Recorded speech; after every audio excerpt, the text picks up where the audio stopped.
Okay guys, इस video में मैं आपको बताने वाला हूँ अपनी वेबसाइट सर्विसेज के बारे में कि वेबसाइट क्या होती हैं, कैसे वर्क करती हैं और डिफरेंस क्या होता है वेबसाइट में। जैसा कि आपको मालूम होगा कि जो मैंने आपको एक पीडीएफ दिया था पहले, उसमें एक क्वेश्चन था व्हाट इज़ वेबसाइट, जहाँ पे मैंने लिखा था there are mainly 3 type of website: static, dynamic, e commerce and matrimonials, right. तो अब ये स्टैटिक साइट और डायनेमिक साइट क्या है, थ्योरिकल तो हम देख चुके हैं, अब हम प्रैक्टिकल देखेंगे। अब यहाँ पे मैंने 2 तरीके की वेबसाइट खोल रखी है। एक तो क्लाराटेड इंडिया प्राइवेट लिमिटेड, जिसका डोमेन है claratedeIndia.com, ये हमारी कंपनी की वेबसाइट है। दूसरी एक क्लाइंट की वेबसाइट है मेरी, DGRS.in, ठीक है, कंपनी का नाम है DGRS and associate chartered accountant. अब देखो, अगर मैं साइट को देखूँ बाहर से, लाइक अगर मैं इसका फ्रंट एंड देखूँ, फ्रंट एंड का मतलब ये होता है कि जो साइट का लुक एंड फील होता है बाहर, जो मुझे इसमें और यहाँ पे दिखाई दे रहा है, दैट्स कॉल्ड फ्रंट एंड, यानी कि जो क्लाइंट देख सकता है, लाइक जिसको हम देख सकते हैं और जहाँ से मेरे को इन्फॉर्मेशन गैदर हो रही होती है, मिल रही होती है, उसको हम कहते हैं फ्रंट एंड। ठीक है, फ्रंट यानी कि सामने की साइड, जो साइट आती है मेरे पास, इसको कहते हैं हम फ्रंट एंड। अब इसके पीछे जो कोडिंग हुई है बनाने को, उसको कहते हैं हम बैक एंड, कि हमने जो भी कोडिंग लिखी है या फिर कुछ भी काम करा है, उसको हम बैक एंड कहते हैं। ठीक है, अब ये एक डायनेमिक साइट है और ये एक स्टैटिक साइट है। डिफरेंस क्या है मैं बता देता हूँ। देखने में कोई डिफरेंस नहीं है, देखेंगे जब आप दोनों साइट्स को तो बिल्कुल आप पता नहीं लगा पाएंगे कि कौन सी डायनेमिक है और कौन सी स्टैटिक साइट है। इसमें फ़र्क क्या होता है कि अगर इस साइट के अंदर आप कुछ भी मॉडिफिकेशन करना चाहते हो, चेंजेस करना चाहते हो, चेंजेस इन द सेंस, अब आपने जैसे ये पेज खुला आपका, आप चाहते हो इस कंटेंट को रिप्लेस करना, चेंज करना, या इस हु वी आर को करना चाहते हो अबाउट अस, या फिर हु वी आर, लाइक कुछ भी वाई अस की जगह आप करना चाहते हो वाई क्लाराटेड, मतलब जो भी आप कंटेंट चेंज करना चाहते हो, ये इमेजेस चेंज करना चाहते हो, लोगो चेंज करना चाहते हो, कुछ भी चेंज करना चाहते हो, तो आपको डिज़ाइनर से कांटेक्ट करना पड़ेगा, जिसको टेक्निकल स्किल होंगी, जिसको मालूम होगा कि कोडिंग कैसे लिखी जाती है, वही स्टैटिक साइट में चेंजेस कर पाएगा। ठीक है, बट अगर मैं बात करूँ इस डायनेमिक साइट की, तो इसके अंदर हम आपको एक एडमिन पैनल देते हैं, आपको इन द सेंस कि क्लाइंट को एडमिन पैनल देते हैं, जिसके अंदर अगर वो ये इमेजेस चेंज करना चाहता है, ये कंटेंट चेंज करना चाहता है, कुछ भी, तो वो ईज़िली अपने एंड पे कर सकता है। ठीक है, तो मेजरली डिफरेंस क्या हुआ हमारा स्टैटिक और डायनेमिक में? लुक एंड फील में कोई फ़र्क नहीं आता है।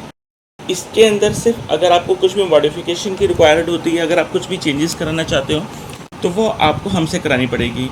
ठीक है, क्लाइंट को आप इस तरह से समझाओगे कि सर स्टैटिक का मतलब ये हुआ कि अगर आप कुछ भी चेंजेस कराते हो अपनी वेबसाइट में एक बार बनने के बाद, तो क्योंकि आपको टेक्निकल नॉलेज नहीं है, ठीक है, तो आप हमसे कांटेक्ट करोगे और हम आपके बिहाफ पे वो चेंजेस करेंगे, जो कि साल में 3 बार फ्री होती हैं। 3 साल के बाद अगर आप कुछ मॉडिफिकेशन कराते हो, चेंजेस कराते हो, अपडेशन कराते हो, तो वो आपका चार्जेबल होता है। बट डायनेमिक साइट में क्या होता है कि हम आपको एक एडमिन पैनल दे देते हैं, काफ़ी ईजी सा, जिस एडमिन पैनल के थ्रू आप खुद भी मॉडिफिकेशन कर सकते हो, और उसमें मॉडिफिकेशन करना इतना ही ईजी होता है जितना आपका MS वर्ड में काम करना। ठीक है, बट ऐसा नहीं है, अगर आप इसमें भी कुछ चाहते हैं डायनेमिक साइट में भी कि भाई आप मॉडिफिकेशन आप नहीं करना चाहते, आपके पास टाइम नहीं है, कुछ भी, या फिर इशू आ रहा है, तो आप हमसे कांटेक्ट कर सकते हैं, हम वो मॉडिफिकेशन आपके लिए करेंगे। अब डायनेमिक साइट में भी 2 तरह की वेबसाइट होती है। एक होती है CMS बेस्ड, CMS मतलब कि कंटेंट मैनेजमेंट सिस्टम। ठीक है, कंटेंट मैनेजमेंट सिस्टम का मतलब जैसे कि हमारा वर्डप्रेस हो गया, जूमला हो गया, इस तरीके के कंटेंट मैनेजमेंट सिस्टम होते हैं। अब जैसे मैंने यहाँ पे लिखा भी है, अब आप अगर रेट में आते हो, जैसे मैंने ये लिखा है WordPress website and core PHP, इन दोनों में ही साइट डायनेमिक बनेगी और दोनों में ही एडमिन पैनल दिया जाएगा, वर्डप्रेस की साइट में भी और डायनेमिक साइट में भी। अब उन दोनों में डिफरेंस क्या होगा वो मैं आपको बता देता हूँ कि देखो, वर्डप्रेस क्या है, एक CMS है। CMS का मतलब ओपन सोर्स है। ओपन सोर्स का मतलब कि इसमें कुछ बनी बनाई थीम है। जैसे मैं आपको एक बैकएंड दिखाना चाहूँगा,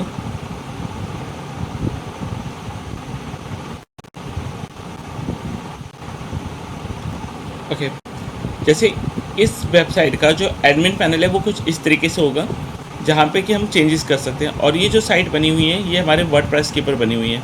आप देख रहे होंगे यहाँ पे लिखा आ रहा है wordpress.org, ये आ रहा है wordpress.org। तो ये जो साइट बनी हुई है, एक वर्डप्रेस की साइट बनी हुई है। अब वर्डप्रेस में क्या लिमिटेशन है डायनेमिक साइट में? कि जब हम इसकी थीम में जाएंगे, अगर मैं इसकी लुक एंड फील को चेंज करना चाहता हूँ, डिज़ाइन को चेंज करना चाहता हूँ, तो मेरे पास एक लिमिटेड ऑप्शंस हैं कि मेरे को वो उस थीम के अकॉर्डिंग ही काम करना पड़ेगा जो कि थीम वर्डप्रेस में अवेलेबल है, ठीक है। मगर जो कोर पीएचपी है,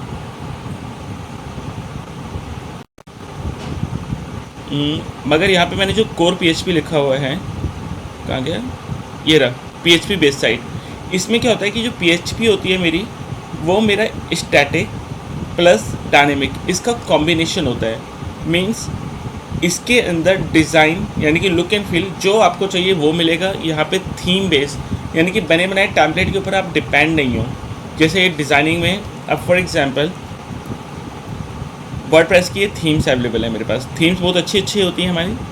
अब इन थीम में से अगर मैं कुछ चूज़ करूँगा, तो जैसे ये थीम का आप डिज़ाइन देख रहे हो, एक लेआउट, तो इसमें जो डिज़ाइन बनेगा वो इसी तरीके से बनेगा, ठीक है। वर्डप्रेस में अब कुछ चीज़ें फ्री हैं, कुछ चीज़ें पेड हैं। हमारे इस फीचर्स में हम जो ये पैकेज जो हमने बनाया है अपना वर्डप्रेस का, इसके अंदर हम वर्डप्रेस की सारी फ्री चीज़ों को यूज़ करेंगे एंड उसको मॉडिफाइड करके थोड़ा बहुत जितना भी पॉसिबल होगा उसके ऊपर हम काम करके आपको साइट देंगे। अगर आप इसका कोई स्पेशल पेड फीचर चाहते हो तो वो एक्स्ट्रा अमाउंट लगेगा आपका। बट अगर यही चीज़ आप हमसे कोर पीएचपी में बनवाते हो, ठीक है। अब कोर पीएचपी में क्या होगा कि इसका बैकएंड इन द सेंस कि जहाँ से हम कंटेंट को मैनेज करेंगे, जहाँ से हम कंटेंट में चेंजेस करेंगे वो, प्लस फ्रंट एंड यानी कि जो कि वेबसाइट आपकी आउटपुट में आएगी, वो दोनों कोडिंग हमें लिखनी पड़ती है। यानी कि यहाँ पे हमारा काम हो गया डबल। देखने के लिए एक वेबसाइट है मगर हमें उसका बैकएंड भी बनाना पड़ रहा है, यानी कि डबल काम करना पड़ रहा है। दैट्स द रीज़न कि यहाँ पे कॉस्ट ज़्यादा है इन कंपैरिजन ऑफ वर्डप्रेस की वेबसाइट पे। वर्डप्रेस बना बनाया CMS है, हम ईजिली इसमें कुछ भी डिज़ाइन नहीं करना, ओनली चीज़ों को इंटीग्रेट करना है, कलेक्ट करना है और कंटेंट वगैरह डालना है, इमेज डालनी है, उसको असेंबल करना और दे देना है। मगर डायनेमिक में हमें ईच एंड एवरीथिंग खुद बनानी पड़ेगी, इसलिए इसकी कॉस्ट ज़्यादा होती है, ठीक है। मगर वर्डप्रेस की साइट में लिमिटेशंस हैं। जो भी मेरी free theme, free plugins available हैं उसी के बीच में काम करना पड़ेगा। लुक एंड फील में थोड़ा सा कॉम्प्रोमाइज़ क्लाइंट को करना पड़ सकता है, फीचर्स में कुछ कॉम्प्रोमाइज़ करना पड़ सकता है। बट पीएचपी में ऐसा नहीं है, पीएचपी में जो वो बोलेगा वो उसको मिलेगा, ठीक है। इसको हम एक दूसरे एग्जाम्पल से भी समझते हैं। मान के चलो वर्डप्रेस की साइट मीन्स आपने एक 2 BHK या 3 BHK बना बनाया फ्लैट, यानी कि बिल्डर फ्लोर या कोई फ्लैट आपने परचेज़ कर लिया। तो अब उसने जो भी नक्शा अंदर का आर्किटेक्चर ने बना रखा है कि यहाँ पे रूम होगा, यहाँ पे वॉशरूम होगा, स्ट्रक्चर वही रहेगा, आप उसको चेंज नहीं कर सकते। बट येस, आप उसके अंदर अपनी डेकोरेशन के अकॉर्डिंग कलर पेंट करा सकते हो, दीवारों को सजा सकते हो, इंटीरियर कर सकते हो। वर्डप्रेस में बना बनाया स्ट्रक्चर है, प्लेटफॉर्म है, उसमें आप इंटीरियर अपनी मर्जी का कर सकते हो, बट जो स्ट्रक्चर बना हुआ है वो आप चेंज नहीं कर सकते। और डायनेमिक साइट का मतलब आपने एक खाली प्लॉट लिया है और उस प्लॉट के ऊपर आप अपने हिसाब से घर बना सकते हो, ठीक है। तो PHP बेस्ड साइट का मतलब हो गया और स्टैटिक वेबसाइट का मतलब हो गया कि यहाँ पे जो डिज़ाइन है वो आपका कस्टमाइज है, जैसा आप चाहते हो ईच एंड एवरीथिंग आपको वो मिलेगा। स्टैटिक में आपको डायनेमिक एडमिन पैनल नहीं मिलेगा, बैक एंड पैनल नहीं मिलेगा, ओनली फ्रंट एंड मिलेगा। डायनेमिक में आपको front end plus back and दोनों मिलता है, जहाँ से आप अपने कंटेंट को मैनेज कर सकते हो। आई होप आपको इतना क्लियर हो गया है। नहीं हुआ है तो वीडियो को दोबारा देखें। फिर भी अगर क्लियर नहीं होता है तो जस्ट कॉल मी, मैं आपको दोबारा कॉल पे एक्सप्लेन करूँगा, ठीक है। और इस वीडियो के बाद हम एक कॉन्फ्रेंस कॉल रखेंगे अपनी, उसमें हम पूरा ये डिस्कशन करेंगे इन पैकेजेस के और सर्विसेज के बारे में। तो you don't worry about the training. आगे बढ़ते हैं। अब देखो बात आती है कि वेबसाइट को चलाने के लिए हमें ज़रूरी क्या क्या होता है। अब जैसे कि मैंने यहाँ पे लिखा है 1 ईयर 1 डोमेन फॉर 1 ईयर। अब ये डोमेन नेम क्या है, आप कहोगे ये डोमेन नेम क्या होता है, तो मैं आपको बता देता हूँ।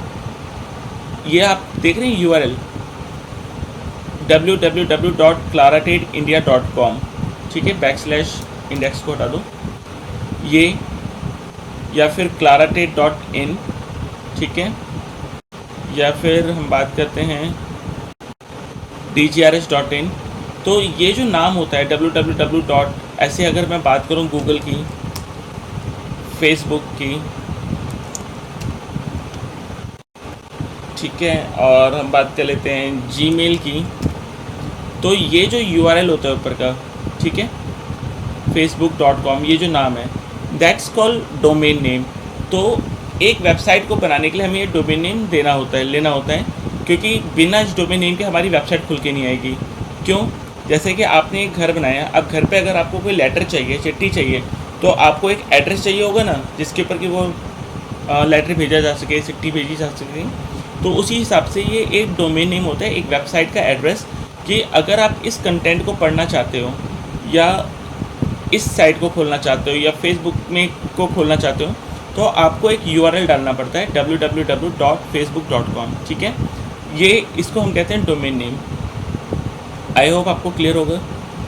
अभी हम इसके बारे में बाद में और बात करेंगे। सेकंड मैंने लिखा है अनलिमिटेड वेब होस्टिंग।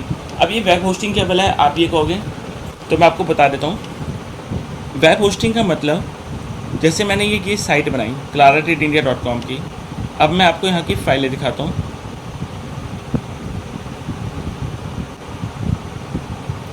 अभी तो ये मेरे सिस्टम में है। अब जैसे ये मेरी जो फाइलें साइट बनाई है, ये जो साइट बनी हुई है, ये सारी उसकी फ़ाइलें हैं, ये सारी वो इमेजेस हैं जो कि हमने इस वेबसाइट के अंदर यूज़ करी हैं। ठीक है, अब ये इमेजेस तो मेरे कंप्यूटर में पड़ी हैं, तो वो यहाँ पे कैसे आ रही है? अगर आप इस वेबसाइट को दुनिया में कहीं से भी खोलोगे तो उसको ये सारी इमेजेस दिखेंगी, सारा कंटेंट दिखेगा। तो वो कैसे दिखेगा? अब हालांकि ये सारी फाइलें मेरे कंप्यूटर में पड़ी हुई हैं, बट यहाँ पे एक्सेस मेरी कंप्यूटर से नहीं हो रहा है। एक सर्वर होता है, एक वेब होस्टिंग होती है। वेब होस्टिंग कैसी होती है मैं दिखाता हूँ आपको।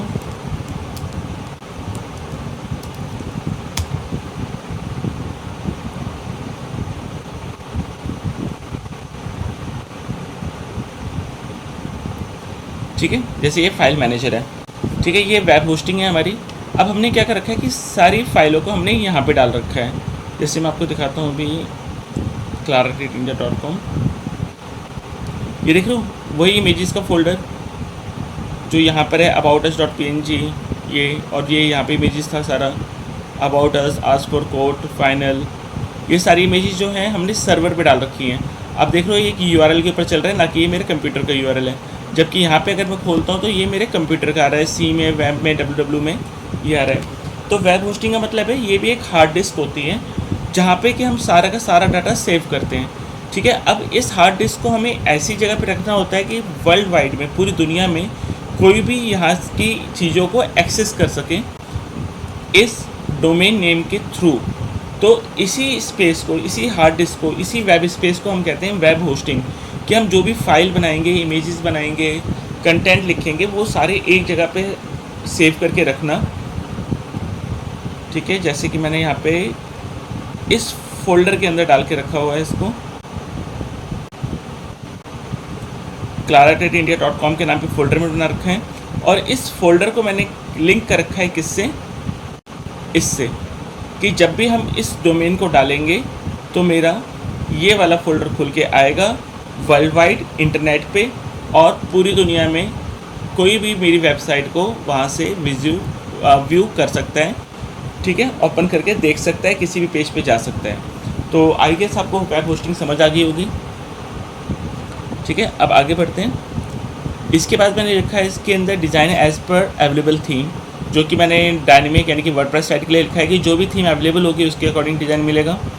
स्टैटिक में आप देख रहे हैं मैंने लिखा हुआ है कस्टमाइज डिज़ाइन, यानी कि जैसा क्लाइंट चाहता है वैसा डिज़ाइन, और डायनेमिक में भी कस्टमाइज डिज़ाइन जैसा क्लाइंट चाहता है। अब हम बात करते हैं POP ईमेल आईडी क्या होती हैं।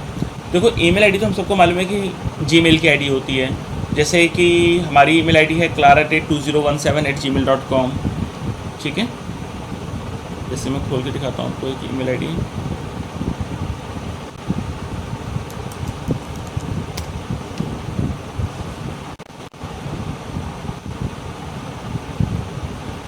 अभी तो हमको लगता है कि सारी हम बस यही ईमेल आईडी होती है। जैसे नॉन टेक्निकल पर्सन को लगता है कि जीमेल की आईडी खोली वही उनकी ईमेल आईडी है, बट नहीं। एक ईमेल आईडी होती है हमारी ऑफिशियल ईमेल आईडी, जैसे कि मैंने आउटलुक में कॉन्फ़िगर कर रखा है।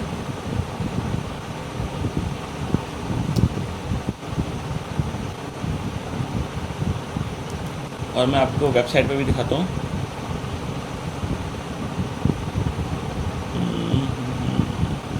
कॉन्टैक्ट्स पे जाते हैं, ये रहा, सॉरी, info@claratradeIndia.com। आप देख रहे हैं मेरी ऊपर ये ईमेल आईडी लिखी है info@claratradeIndia.com।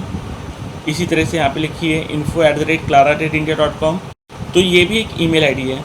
अब ईमेल आईडी जो कि आपके डोमेन के नाम पे हो, यानी कि आपकी कंपनी का जो भी डोमेन है उससे लिंक करके आपकी जो भी ईमेल आईडी बनी हो, इसको हम ऑफिशियल ईमेल आईडी भी कहते हैं, जो कि काफ़ी जेन्युइन होती है। इसका रीज़न क्या होता है कि ज़्यादा ट्रस्टवर्दी क्यों होती है, क्योंकि अगर ये डोमेन मेरा है clarityindia.com, अगर ये मेरा डोमेन है, इसकी अथॉरिटी मेरे पास है, तो और कोई ये ईमेल आईडी नहीं बना सकता। मगर जीमेल की आईडी तो कोई भी बना सकता है। जैसे मेरी कंपनी का नाम है clarityindia.com, क्लाराटेड इंडिया प्राइवेट लिमिटेड। अब कोई भी जीमेल पे जाएगा, वहाँ पे साइनअप करेगा, क्लाराटेड इंडिया प्राइवेट लिमिटेड है, जो भी ईमेल आईडी अवेलेबल होगी मेरी कंपनी के नाम पे या उसकी मिलती जुलती, कोई भी ईमेल आईडी बना सकते हैं।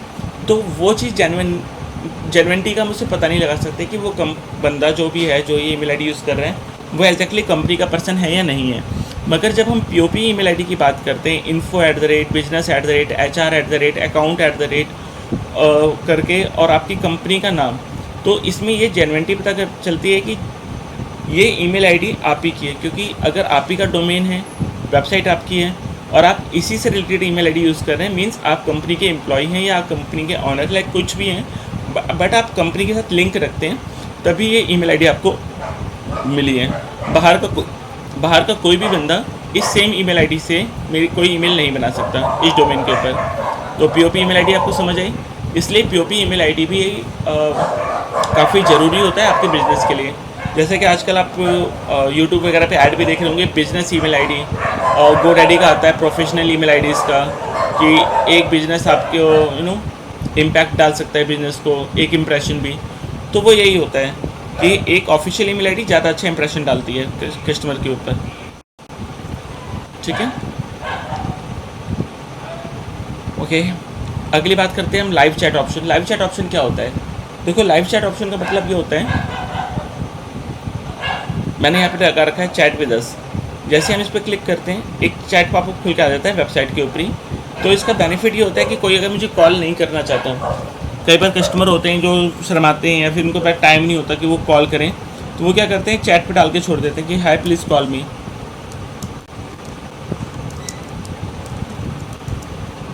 सो एंड सो, या फिर जो भी नंबर है वो नंबर डाल के छोड़ेंगे और एंटर कर देंगे। ठीक है, तो ये कुछ डिटेल मैंने उनसे मांगी हुई है, वो डिटेल भरेंगे तो इनकी सारी डिटेल मेरे पास आ जाएगी ठीक है। अब इसके बाद क्या होगा कि मेरे पास एक चैट आ गई। अब मैं चाहूँ तो क्लाइंट से यहीं से चैट पे बात भी कर सकता हूँ। आपने कई वेबसाइट पे देखा होगा, जैसे फेसबुक पे भी हम आपस में चैटिंग कर सकते हैं, बट फेसबुक में क्या होता है कि आप चैटिंग करते हैं किसी एक पर्सन से, लाइक अपने किसी फ्रेंड से, ठीक है, नॉन पर्सन से जो आपके अकाउंट में ऐड हो। बट यहाँ पे आप जो चैटिंग कर रहे हैं वो चैटिंग कर रहे हैं आप साइट ऑनर से, यानी कि जो भी इस साइट को मैनेज कर रहा होगा, ये चैटिंग उसके पास जाएगी, वो फिर आपस में बिजनेस डीलिंग के लिए बात कर सकते हैं। ठीक है, सपोर्ट के लिए, कंप्लेन है, कुछ भी है तो उसके लिए वो बात कर सकते हैं चैट ऑप्शन के लिए। अगला ऑप्शन आता है social media linking. Social media linking का मतलब ये होता है अपनी वेबसाइट पे हम फेसबुक, ट्विटर, लिंक्डइन, व्हाट्सएप, इन सब के लिंक दे देते हैं। जैसे इस पर कोई क्लिक करेगा वो मेरे फेसबुक के पेज पे आ जाएगा। ठीक है, तो सोशल मीडिया मैंने लिंक कर दिया कि भाई हमारी कंपनी का जो भी फेसबुक पेज है वो उसके ऊपर पहुंच जाएगा, तो उसको मालूम चल जाएगा हमारे फेसबुक पेज पे क्या क्या पोस्ट हमने डाल रखी है, क्या नहीं डाल रखा है, सारी चीज़ें वो देख सकते हैं। इसी तरीके से वो ट्विटर पे के अकाउंट पे भी आ सकता है, हमारे लिंक्डइन के अकाउंट पे आ सकता है, किसी पे भी जा सकता है।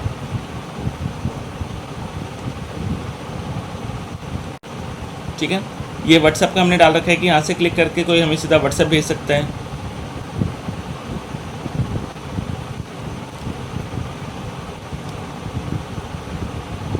ठीक है, ये व्हाट्सएप का भी है। ये कॉल टू बटन है कि अगर कोई मोबाइल पे हमारी साइट खोल रहा है तो मोबाइल पे खोलेगा तो इस बटन पे वो क्लिक करेगा और वो सीधा हमें कॉल भी कर सकता है। ठीक है, उसको ये नंबर डायल करने की जरूरत नहीं, सीधा यहाँ से कॉल लग जाएगी उसकी। इसके अलावा कौन से ऑप्शन है हमारे पास? फाइन, ये हो गया 1 ईयर का सपोर्ट, यानी कि वेबसाइट में कोई भी टेक्निकल इशू आता है 1 साल तक वो हम उसको प्रोवाइड करते हैं।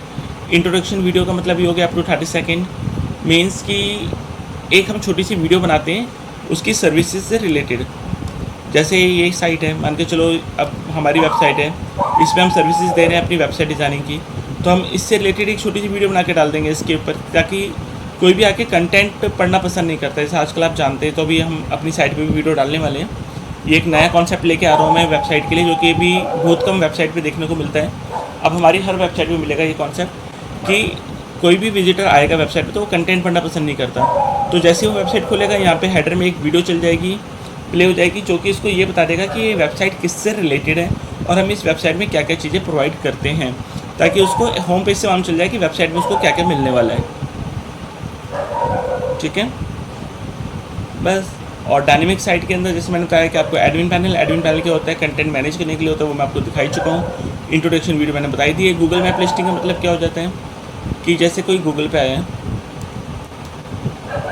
अब यहाँ पे डालता है वेबसाइट डिज़ाइनिंग कंपनी इन दिल्ली, कोई भी कीवर्ड, और वो मैप में आता है। तो आपने देखा होगा मैप पे कई बार ये बिजनेस शो हो जाते हैं। ठीक है, जैसे ये बिजनेस आ रहे हैं लिखे हुए, ये डॉट डॉट ये आइकन जो बने आ रहे हैं, इस तरीके से आपके बिजनेस को वहाँ पे शो करना। ठीक है ना।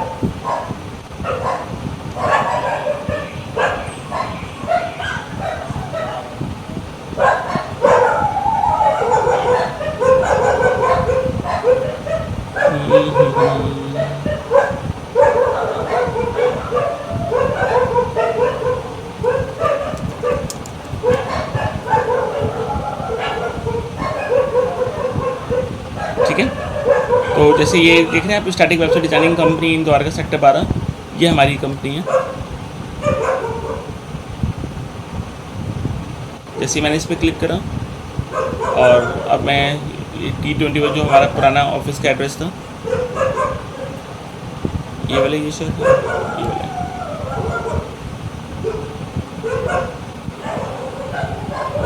ठीक है।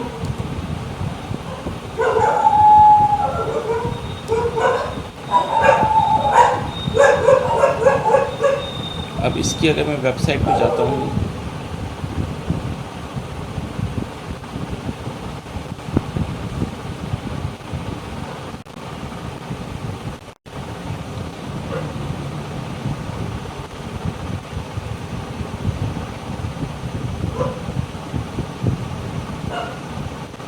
फाइन, तो इसको हम कहते हैं गूगल लिस्टिंग।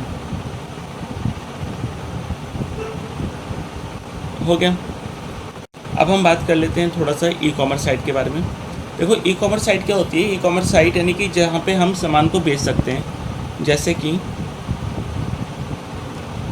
Clarate.in, ये एक ई कॉमर्स साइट है। कैसे, मैं दिखा देता हूँ। आप शॉप पे आते हो,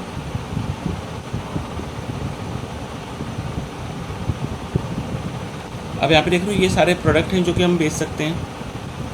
वेबसाइट का बैकअप है, प्रमोशनल सॉफ्टवेयर से मेरे कुछ आर्टिकल हैं, डाटाबेस हैं।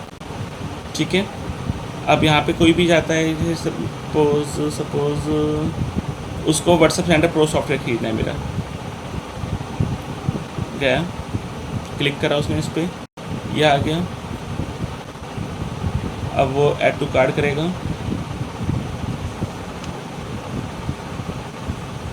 जैसे कि हम अमेजोन वगैरह पे नॉर्मली शॉपिंग करते हैं, ऐड टू कार्ड करके फिर हम ऑनलाइन पेमेंट कर सकते हैं, कुछ भी है। तो सेम इसी को हम कहते हैं ई कॉमर्स वेबसाइट, जो कि हम उनको दे रहे हैं बना के। अब ई कॉमर्स वेबसाइट में भी दो ऑप्शन है हमारे पास।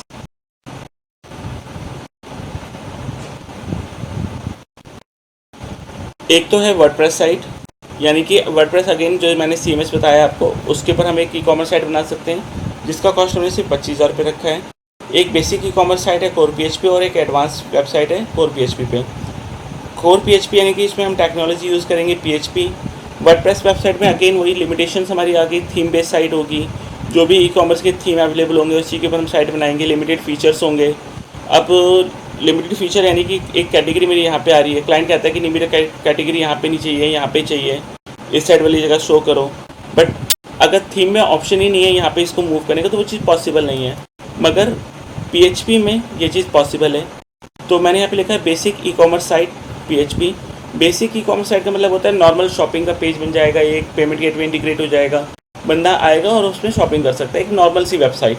ठीक है। एडवांस ई कॉमर्स का मतलब जैसे मैं मल्टी वेंडर वेबसाइट चाहता हूँ, या मेरे को उसमें कुछ एडवांस फीचर्स चाहिए, तो ई कॉमर्स साइट की स्टार्टिंग तो आप बता सकते हो 45,000 या 25,000 जो भी है, मगर एग्जैक्ट रेट क्लाइंट को हमेशा उसकी रिक्वायरमेंट लेने के बाद बताना है। हो सकता है कि वो जो रिक्वायरमेंट बता रहा हो वो बेसिक में ना आता हो, वो एडवांस में आता हो, या हो सकता है कि उसकी रिक्वायरमेंट बेसिक में आती है बट आप उसको एडवांस का कॉस्ट बता दो। ठीक है, तो जब भी ई कॉमर्स साइट की बात होगी, आप सिर्फ और सिर्फ उससे उसकी रिक्वायरमेंट लेंगे और बोलेंगे कि मैं आपकी एक कॉल बैक अरेंज करा देता हूँ कंसर्न डिपार्टमेंट से। वहाँ पे मैं बात करूँगा और मैं उनसे बात कर लूँगा कि कैसा है। और जब भी मैं क्लाइंट से बात करूँगा, आप मेरे साथ कॉन्फ्रेंस में रहेंगे ताकि आपको भी मालूम चले कि हमें आगे कैसे डीलिंग करनी होती है। ठीक है, अभी के लिए इतना ही है इस वीडियो में। नेक्स्ट वीडियो पहले आप इतने की प्रैक्टिस कर लीजिए। कल मैं आपको एक वीडियो और दूंगा डिजिटल मार्केटिंग से रिलेटेड। Thank you.